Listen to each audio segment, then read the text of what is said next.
All right, let's talk about now our last type of adjusting entries, which are accruals of revenue. Accruals of revenue are where I've earned revenue and it's not on my books anywhere.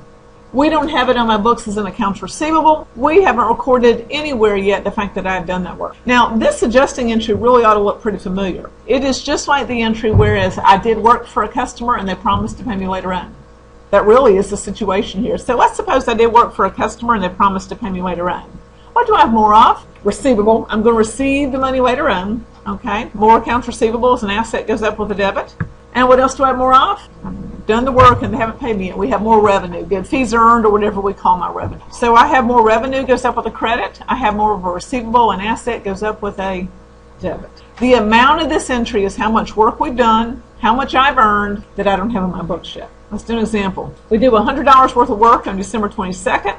They haven't paid me yet. We haven't even sent them a bill yet, but do they owe me? Yeah, they do. What do I have more of? I have more revenue. All right, I don't care if you call that fees earned or cleaning revenue, whatever you might. What type of an account is it? Revenue, more of it says it goes up. How do you make revenue go up? With a credit. Good. What else do I have more of? Accounts receivable. Now, could you have thought of the accounts receivable before the cleaning revenue? Absolutely. It doesn't matter which part you think of first. I just put up here what I think students are going to come up with first, okay? More accounts receivable, which is what? Asset. More of it says it goes up. How do you make an asset go up? With a debit. So my adjusting entry is going to be a debit to accounts receivable to make the asset go up, a credit to my revenue. Call it cleaning revenue, call it fees earned, whatever you prefer to make that revenue then go. And does that entry look pretty familiar? It really is an entry we would have done in Chapter 2 if we performed a service for a customer and they haven't paid me yet. Really just the same. Let's cover one more example of accruals of revenue. And with this last example, we have a notes receivable outstanding.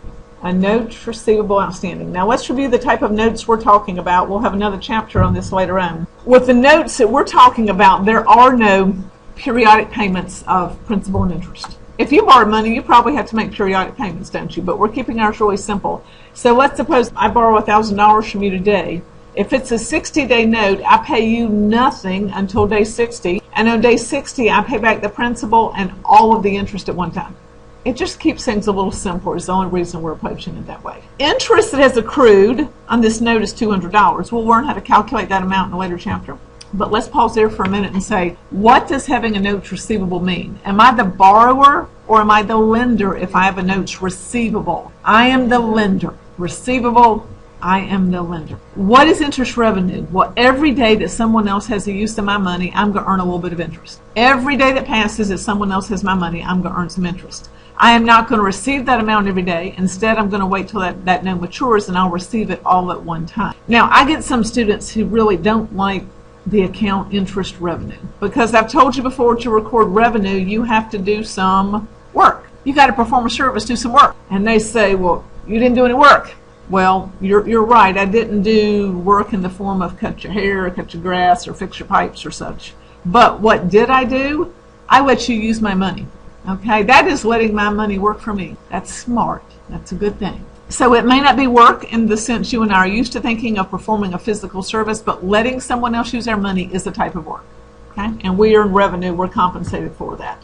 What do I have more of? I have more interest revenue, interest income, interest earned. Remember, 3 words mean the same thing. What type of an account is interest revenue? Revenue, more of it says it goes up. How do you make revenue go up with a credit?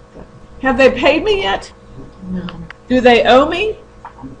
Yes. What else do I have more of? I heard a couple of different answers. I hear accounts receivable and notes receivable, and those are both very close. However, accounts receivable is what my customers owe me. The notes receivable account is for the principal only.